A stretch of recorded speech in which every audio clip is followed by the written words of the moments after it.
Today we will discuss about the peninsular rivers of India. आज हम प्रायद्वीपीय भारत की नदियों के बारे में चर्चा करेंगे। भारतीय प्रायद्वीप में अनेक नदियां प्रवाहित होती हैं। मैदानी भाग की नदियों की अपेक्षा प्रायद्वीपीय भारत की नदियां आकार में छोटी होती हैं और ये जो प्रायद्वीपीय नदियां हैं ये अधिकांशतः मौसमी हैं, सीजनल हैं और वर्षा पर आश्रित हैं। वर्षा ऋतु में इन नदियों में जल स्तर में वृद्धि हो जाती है, लेकिन शुष्क ऋतु में इनका जल स्तर जो वाटर लेवल है वो काफ़ी कम हो जाता है।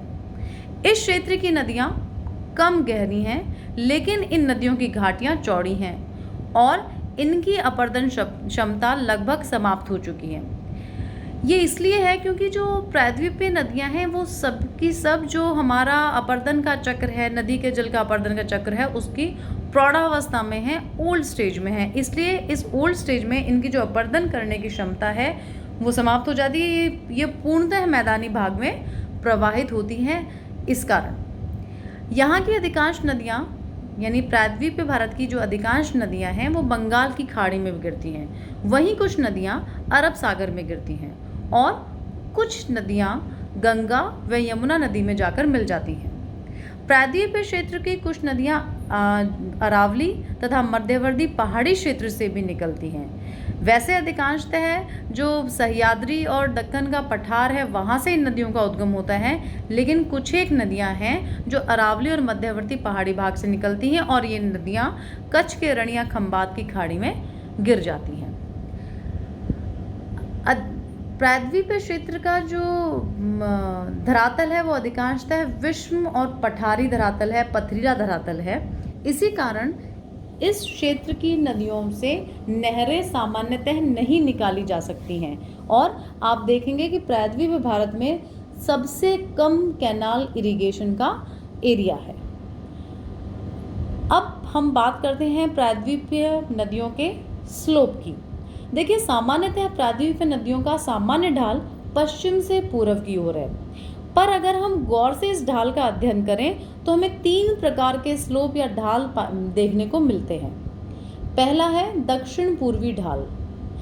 देखिए, महानदी, गोदावरी, कृष्णा, कावेरी व अन्य छोटी नदियां दक्षिण पूर्वी दिशा में बहकर बंगाल की खाड़ी में गिरती हैं। एक अन्य जो ढाल है वो है पश्चिमी ढाल। नर्मदा और ताप्ती नदियां पश्चिम दिशा में प्रवाहित होकर अरब सागर में गिरती हैं, जो इस पश्चिम वाले ढाल को प्रूव करती हैं। उसके बाद आता है उत्तर पूर्वी ढाल। गंगा व यमुना की सहायक नदियां जैसे चंबल, बेतवा, केन, सोन, दामोदर उत्तर पूर्वी दिशा में बहते हैं। तो ये प्रूव होता है कि सामान्य जो ढाल है पश्चिम से पूर्व की ओर, उसके अलावा इस प्रायद्वीपीय पठारी भाग में दक्षिण पूर्वी, पश्चिमी और उत्तर पूर्वी ढाल भी मौजूद हैं। अब ये जो प्रायद्वीपीय भारत का जो नदियां हैं इन्हें हम 2 उपभागों में बांट सकते हैं। पहला अरब सागर में गिरने वाली नदियां और दूसरा बंगाल की खाड़ी, बे ऑफ बंगाल में गिरने वाली नदियां। देखिए, अरब सागर में गिरने वाली नदियों को हम वेस्टर्न फ्लोइंग रिवर्स या पश्चिम दिशा में बहने वाली प्रायद्वीपीय नदियां भी कह सकते हैं और बंगाल की खाड़ी में गिरने वाली नदियों को हम ईस्टर्न फ्लोइंग रिवर्स भी या पूरब की ओर बहने वाली प्रायद्वीपीय नदियां भी कह सकते हैं। तो चलिए आज हम लेते हैं बंगाल की खाड़ी में गिरने वाली नदियां या फिर ईस्टर्न फ्लोइंग रिवर्स। देखिए, ईस्टर्न फ्लोइंग रिवर्स जो भी पश्चिम से पूर्व की ओर इनका प्रवाह दिशा होती है और ये सबकी सब पूर्व की ओर बंगाल की खाड़ी में अपना जल डालती हैं। इनमें सबसे पहले हम लेते हैं महानदी।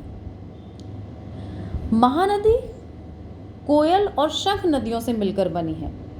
इसका उद्गम छत्तीसगढ़ में रायपुर जिले के सिहावा क्षेत्र में दंडकारण्य की पहाड़ियों से होता है। ये दंडकारण्य क्षेत्र है, दंडकारण्य की पहाड़ियों से होता है।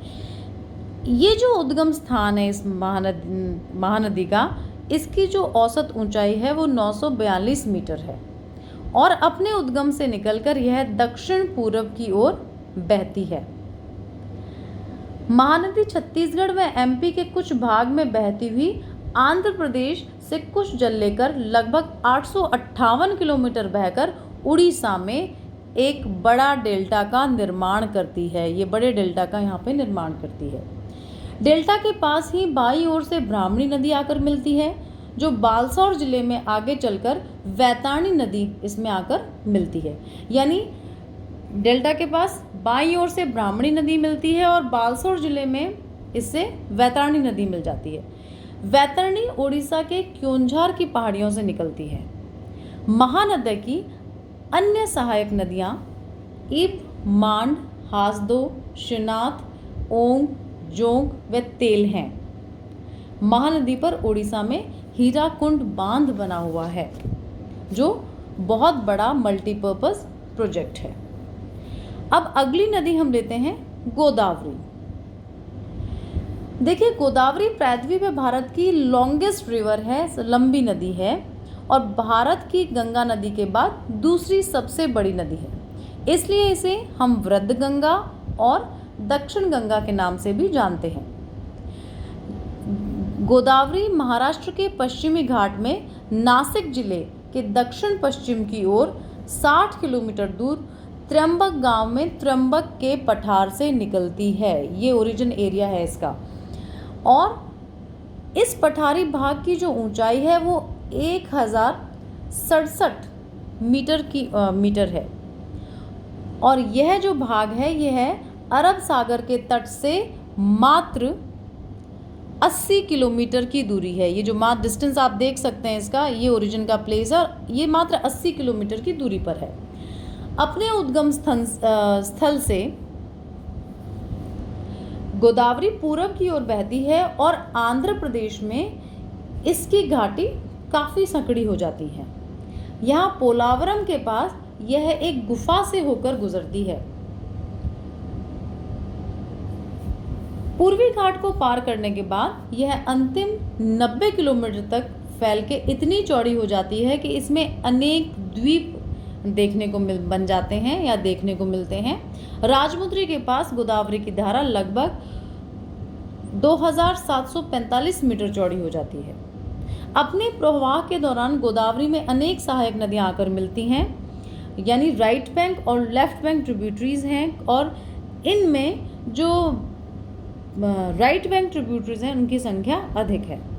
राइट बैंक से की तरफ से राइट बैंक ट्रिब्यूटरीज या जैसे हम कहें उत्तर की ओर से मिलने वाली जो नदियां हैं वो उनमें मंजरा नदी सबसे प्रसिद्ध है, सबसे महत्वपूर्ण भी है मंजरा नदी। ये 724 किलोमीटर लंबी नदी है। इसका उद्गम महाराष्ट्र में जामखेड़ की पहाड़ियों से होता है और गोदावरी से निजाम सागर से बहती हुई कोंडलवाड़ी में जाकर मिलती है। उसके बाद है पेनगंगा। पेनगंगा, वेनगंगा, इंद्रावती और सबरी बाईं ओर से मिलने वाली महत्वपूर्ण नदियां हैं। पेनगंगा नदी बुल्धाना पर्वत श्रेणी से निकलती है और इसकी जो टोटल लेंथ है वो 676 किलोमीटर है। और यह नदी जो पेनगंगा नदी है वो वर्धा नदी से घुघुस के पास मिलती है और वर्धा नदी उसके बाद वेनगंगा से मिल जाती है। वर्धा और वेनगंगा सम्मिलित रूप से प्राणहिता के नाम से जानी जाती हैं और गोदावरी से सिनोचा के पास मिलती हैं। इंद्रावती नदी पूर्वी घाट में कोंडन की पहाड़ियों से निकलती है और गोदावरी से सिनोचा में मिलती है। राजमुंद्री के बाद गोदावरी दो धाराओं में बंट जाती है। पूरब की ओर गौतमी गोदावरी और पश्चिम की ओर वशिष्ठा गोदावरी, और बंगाल की खाड़ी में गिरने से पहले एक बहुत बड़े डेल्टा का निर्माण करती है।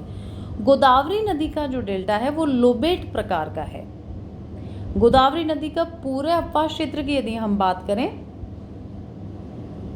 वो 3,13,379 वर्ग किलोमीटर में विस्तृत है, जिसका 50% भाग अकेले महाराष्ट्र में है। यानी 50% जो अपवाह का भाग है, 50% गोदावरी नदी का, वो महाराष्ट्र में है।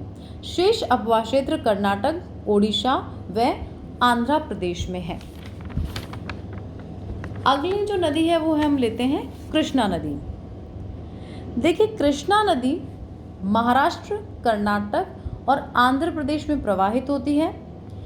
इसकी कुल लंबाई 1400 किलोमीटर है और इसका कुल अपवाह क्षेत्र 2,58,948 वर्ग किलोमीटर है। यह प्रायद्वीपीय भारत की दूसरी सबसे बड़ी पूरब की ओर बहने वाली नदी है। कृष्णा की मुख्य सहायक नदियां कोयाना, घाटप्रभा, मालप्रभा, भीमा, तुंगभद्रा, मूसी और मोनेरू हैं। कोयाना एक छोटी सहायक नदी है, पर इस पर बने कोयाना बांध के लिए प्रसिद्ध है, जो महाराष्ट्र का सबसे बड़ा बांध है। यह महाराष्ट्र के सतारा जिले के कोयाना नगर में निर्मित है। कोयाना नदी का उद्गम महाबलेश्वर की पहाड़ियों से होता है, जो सह्याद्री पर्वत श्रेणी में है। भीमा नदी का उद्गम मथेरन की पहाड़ियों से होता है, जो महाराष्ट्र के रायगढ़ जिले की करजाट तहसील में पड़ती हैं। और कृष्णा नदी जो भीमा नदी है वो कृष्णा नदी से रायचूर जिले में मिलती है। अब आप बात करते हैं हम तुंगभद्रा नदी की। तुंगभद्रा नदी दो नदियों से मिलकर बनी है, तुंगा और भद्रा। इन दोनों नदियों का उद्गम गंगामूला की पहाड़ियों से होता है, जो कर्नाटक के चिकमंगलूर जिले में है। गंगामूला पहाड़ी को वराह पर्वत के नाम से भी हम जानते हैं और यह तुंगा और भद्रा के साथ साथ नेत्रावती नदी का भी उद्गम स्रोत है। तुंगभद्रा नदी की कुल लंबाई 531 किलोमीटर है और इसका प्रवाह अधिकांशतः कर्नाटक जिले में है और यह कृष्णा नदी से आंध्र प्रदेश के कुर्नूल जिले में संगमेश्वर गांव में मिलती है। ये हम इस मैप में देख सकते हैं, जो आपने तुंगभद्रा नदी ये इस जगह आके मिल रही है। वजीराबाद में कृष्णा नदी से इसकी आखिरी सहायक नदी मूसी मिलती है।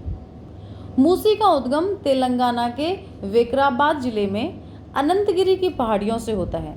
मूसी नदी के मुहाने पर हैदराबाद शहर बसा हुआ है और यहाँ हुसैन सागर झील जो है हैदराबाद में, उसमें भी मूसी नदी का पानी ही आता है। कृष्णा नदी एक बड़े डेल्टा का निर्माण करती है, जिसका जो कुल क्षेत्रफल है वो 4,600 वर्ग किलोमीटर है।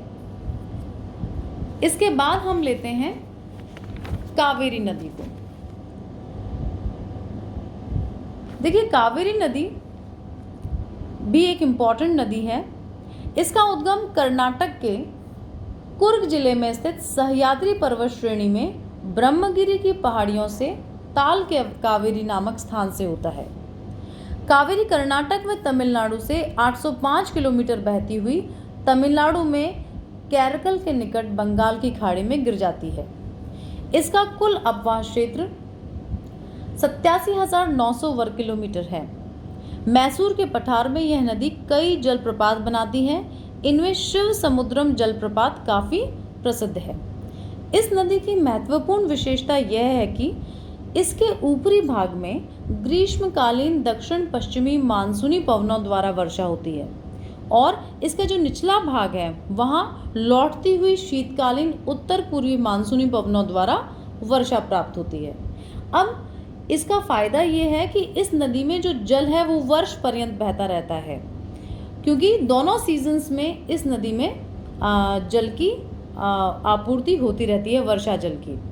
और इस नदी का जो जल है वो सिंचाई और जल विद्युत उत्पादन के भी प्रयोग में आता है।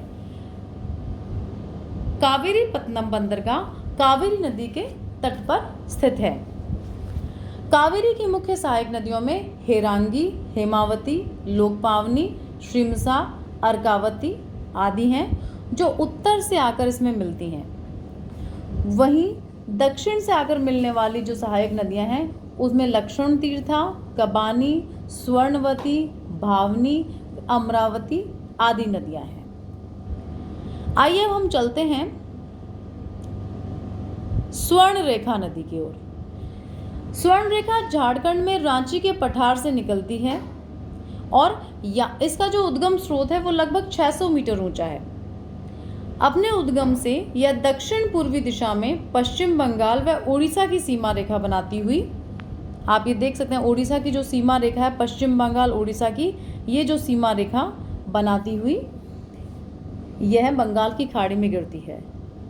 यह नदी एक एस्चुरी का निर्माण करती है जो गंगा और महानदी के मध्य है। इसकी कुल लंबाई 395 किलोमीटर है। फिर आता है ब्रह्माणी नदी। यह उड़ीसा की मुख्य मौसमी नदी है। जो ब्रह्माणी नदी है वो एक सीजनल रिवर है उड़ीसा की। यह साख और दक्षिण कोयल नदियों के संगम से बनी है जो राउरकेला के निकट एक दूसरे से मिलती है। ब्रह्माणी सुंदरगढ़, देवगढ़, अंगुल, देनकानल, कटक, जाजापुर और केंद्रापारा से प्रवाहित होती है। यह वैतरणी नदी के साथ मिलकर धामरा के पास एक बड़े डेल्टा का निर्माण करती है और बंगाल की खाड़ी में गिरती है। ब्रह्माणी की मुख्य सहायक नदियां कुरा, संखाल और तिकरा हैं। उसके बाद हम लेते हैं पेन्नेरू नदी को। देखिए, पेन्नेरू यह कर्नाटक के नंदी दुर्ग की पहाड़ियों से निकलती है जो चिक्कबल्लापुर जिले में है। अपने उद्गम स्थान से पेन्नेरू उत्तर की ओर बहती है और आंध्र प्रदेश में पूर्व की ओर बहती हुई एक एस्चुरी का निर्माण करती है और बंगाल की खाड़ी में गिर जाती है। पेन्नेरू की कुल लंबाई 597 किलोमीटर है और इसकी मुख्य सहायक नदियों में जयमंगली, कुंदेरू, सायगीलेरू, चित्रावरी, पापाग्नि और चेयेरू हैं। उसके बाद आता है वेगाई। इसका उद्गम वरुसानाडु की पहाड़ियों से तमिलनाडु से होता है और यह पाक स्ट्रेट में अपना जल गिराती है। तो ये हुई सारी मुख्य जो नदियां हैं बंगाल की खाड़ी में गिरने वाली। अगले वीडियो में हम अरब सागर में गिरने वाली प्रायद्वीपीय नदियों की चर्चा करेंगे।